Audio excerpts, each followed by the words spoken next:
Hey, I'm ZSH Plays, welcome back to Bellemont Zoo, where today we're building two habitats, one for an animal we haven't built for absolutely ages, the giant anteater, and one for an animal we've never built for before, the maned wolf. This is where we're going to be building, directly in front of the From Amazon to Andes building that we just finished. You can see I've already got a couple of habitats laid out with null barriers here. We're going to have the maned wolf on the left and the giant anteater on the right. And what we're going to do first is pick a plant palette that we're going to use, because these habitats are going to be based much further south than From Amazon to Andes, down in Argentina. So we want a much more grassland kind of feel here. And we're going to use these plants to create some Pampas grass, which is something that is really prevalent in Argentina. All right, let's make some Pampas grass. It's a species of grass which grows throughout the areas in South America known primarily as the Pampas, and that's where the grass gets its name. It is really tall and has these kind of fronds on it, and I think we can make a good approximation of it with these plants here. It's something you'll see a lot of in the natural habitat of the maned wolf. In fact, it's potentially why it has such long legs. The grasses where it lives are so tall, and in these areas you get a lot of tall grass and then some really tall grass. That little wall there is about the height of a maned wolf, so I want to make sure we can get some grasses that are tall enough for them to have some privacy in the habitat, and then some tall but not this tall grass so that we can actually see them. The giant anteaters tend to live where there is slightly shorter grass and termite mounds, so we'll use less of this in their habitat. So I'm just playing around with loads of different plants here, trying to get one arrangement that looks good. We'll create a couple of variations of it, and then we can just place these throughout the habitat, and we'll do it in such a way that there's areas where the wolves have privacy from the guests and areas where they can be seen, and then they can choose where to spend their time throughout the day. I absolutely love maned wolves. They're so beautiful. I recently saw an entire family of them at Yorkshire Wildlife Park here in the UK, which was absolutely amazing. I cannot believe that we have never built for them on this channel. With them living right in the south of South America, they've just never fit any of the themes that we've built before.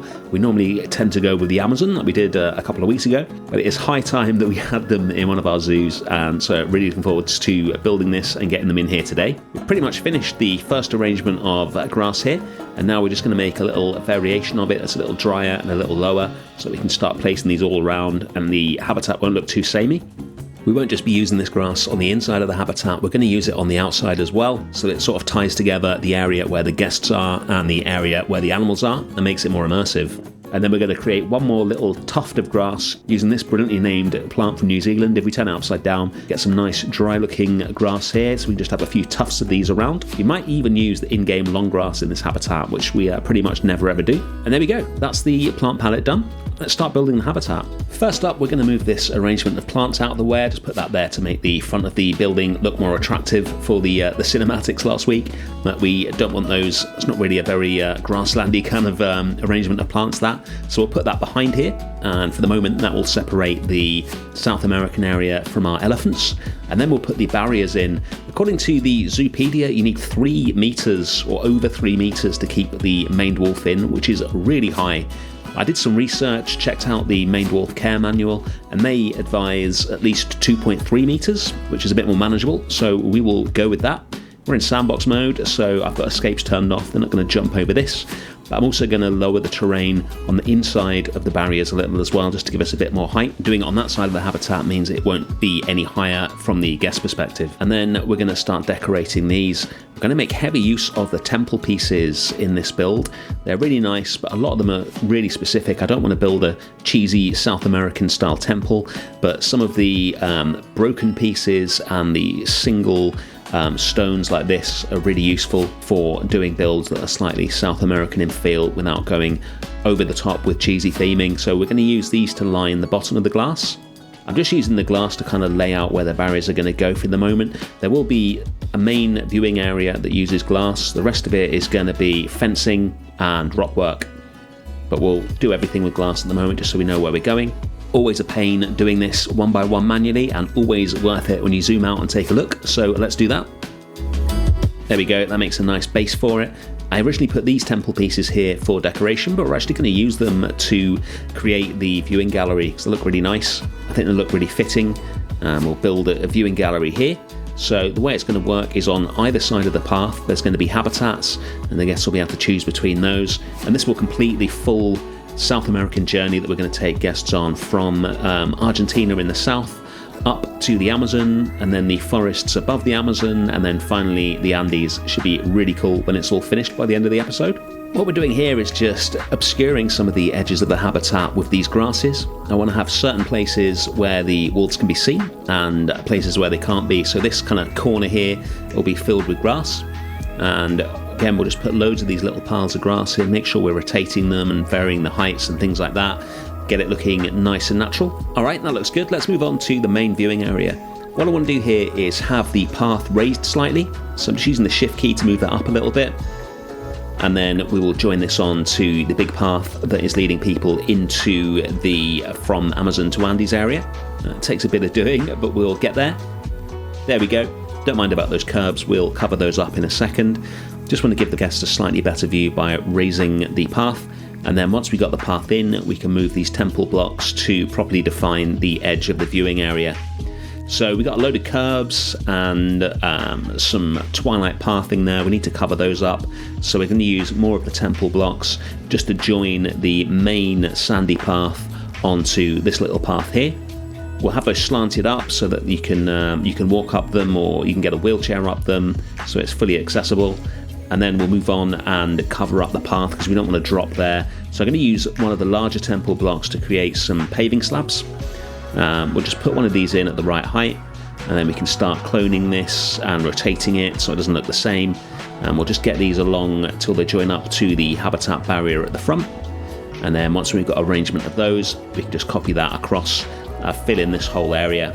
Doing this will cause the guests' feet to sink into the ground a little bit when they come up onto the viewing platform, but that's pretty much unavoidable in Planet Zoo unless you want to use the same few paths all the way throughout your zoos. Next, we'll build up the sides using some more of the temple ruins, and that'll also enable us to put some planters in so we can get some grasses and stuff in here and just really make it so we have like a wall of plants and then just a little very obvious area that the guests can go into to get a proper view of the maned wolves. We'll add a few more of the largest temple rubble pieces to the bases of the side parts here for visual interest, and then we can move on to the rest of the barriers. So we're going to use our trusty stone walls from the main South American area here, sink them down a lot more and use these to cover up the glass.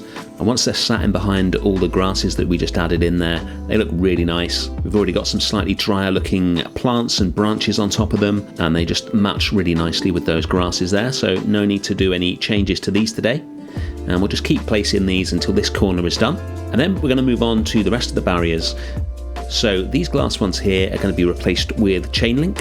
Wouldn't often see a glass viewing area as long as this, especially with the glass being this tall. It's very expensive, and we've already got a main viewing area, which is where we want to sort of drive people. But as they walk down this path to get to the elephants and the rest of the zoo, this will still enable them to have a view into the maned wolf habitat. Now, with it being chain link, that means that the wolves could potentially scramble up it, so we need to put some anti-climb on the top as well. And sadly, the anti-climb barriers in the game are really poor. They are so small, there's absolutely no way they'd stop anything getting over the top of them. So we'll have to build our own. It's been a while since we've built custom anti-climb barriers actually, because we don't use chain link very often. I'm not sure we even had the twilight wood in the game back then, but that makes a really good little attachment. And then we'll just put some of the smaller pieces of mesh on and a bit of string to top it off. And we've got a good looking anti-climb barrier, much more realistic than the default one that we can place down the rest of this fence. And once we've got all of the anti-climbing barriers done, we can move on to the inside of the habitat. First thing we're going to do is make a little raised area in the centre so that we can improve the visibility of the maned wolves when they're up here, and also make it easier for them to get out of sight if they want to. And once we've dug the terrain up, we're just going to surround it with more of these rocks. We'll sink them down into the ground as a starting point and then start raising the individual rocks until we get a smooth and realistic surrounding to this area. We'll recolour them as well, get a nice kind of sun-bleached look to them. Yeah, like you'd expect to see on the grasslands of Argentina, and then we'll just copy it round till it's all looking good. The amount of use that we've got out of this one pile of rocks is absolutely amazing. I can't recommend highly enough spending a lot of time building one really good generic thing and then being able to use it throughout a whole area. Let's do some terrain painting, get it a bit more dry and dusty up here, merge the rocks nicely onto the rest of the terrain, and then it's time for the long grass. We'll start with the two pieces of really long grass that we created earlier, and start putting those in the most important parts of the habitat, start creating places where the wolves can go to get out of sight without completely restricting the view for the guests. We'll put some of the smaller little tufts that we created in as well, start to get some really varied looking vegetation in here. And we'll put a couple of proper trees in as well to give it some height. And then we'll cover the whole thing with 2 types of buffalo grass, so the normal buffalo grass and then the dry buffalo grass as well. Again, just to get a more varied look in here. Sink that down a little bit as always. I actually think there's a little bit too much of the dry stuff in here, so I'll rework that later. And then we'll create some little areas with enrichment items and stuff to get the Maned wolves to go where we want them to go. Got the sleeping log in there with a little scent enrichment. And then the final stage for this habitat is to put a little indoor area in for them as well. So we'll use our generic indoor area that we've been using throughout the zoo. I think we created this first for the cheetah and rhino habitat, but it's so useful, just one piece of building. We can put that in, it's on the grid, so then we just copy it a few times. We've got a basic building there already. We'll put some doors, one for each wolf.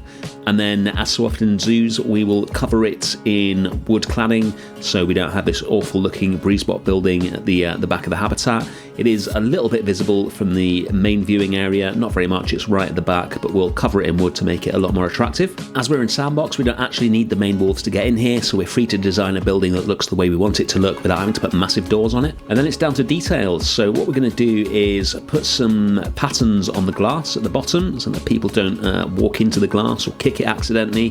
We're going to use these stalactite pieces for that, just recolor them, gives us a sort of almost like a little landscape at the bottom of each piece of glass. We'll do that twice so it's not exactly the same. We'll put some final temple block pieces in here to cover up the divide between the glass and a bit more rubble to make it more interesting. Always got to cover up the basic glass dividers. And that's the Maned wolves done. Let's move on to the anteaters. The trick here is to build a habitat that feels like it's the twin of the habitat opposite without it being exactly the same. So what we're going to do is copy the viewing area over from the Maned wolves habitat and just rejig that so it fits perfectly onto this path here, and then we can get the rest of the walls in and start decorating. I'm going to skip anything which I've already done in the Maned wolves habitat so you don't have to watch it twice. So we're just going to put that there for now. I'll rejig that off camera, and then we'll put some walls in. Going to use these rocks again. This joins right onto the penguin habitat here, as you can see, so we want to make sure we don't spoil the view there.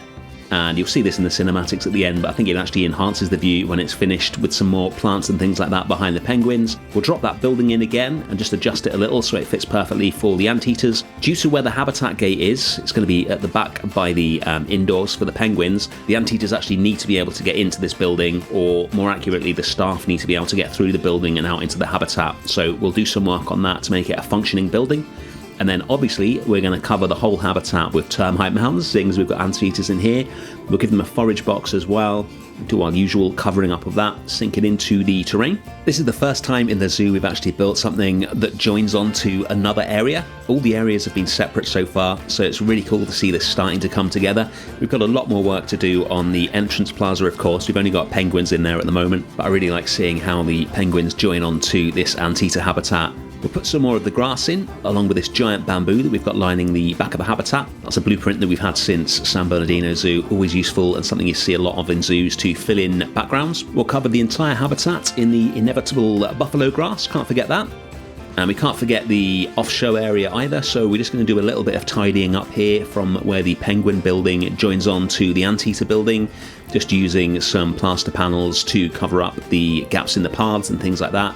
Make sure this all looks neat, even though probably we will never see this area again. And then the last thing to do is get a PVC door onto this building so that the staff and the anteaters can get in and out, join it onto the path leading back to the entrance, move some of the fences so that the staff can get in, add some signs so people know what they're looking at, and that's our little Argentinian area done. Let's check it out.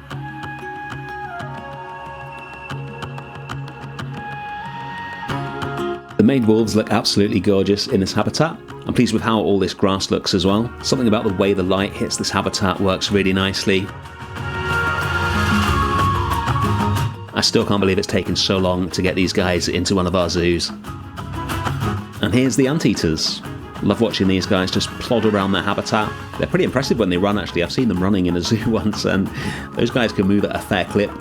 Here is the whole thing seen with the From Amazon to Andes in the background. I think the area hangs together really well. Should definitely take people on the journey that we've been designing for them. And as the zoo grows, we're starting to get more and more views like this. We can see the buildings in the background here, and you can see the Madagascar house in the background here. I love how that looks. This is where we started today. and this is where we are now. The zoo is starting to come together really nicely. Next week we're going to be somewhere completely different. Thank you for watching.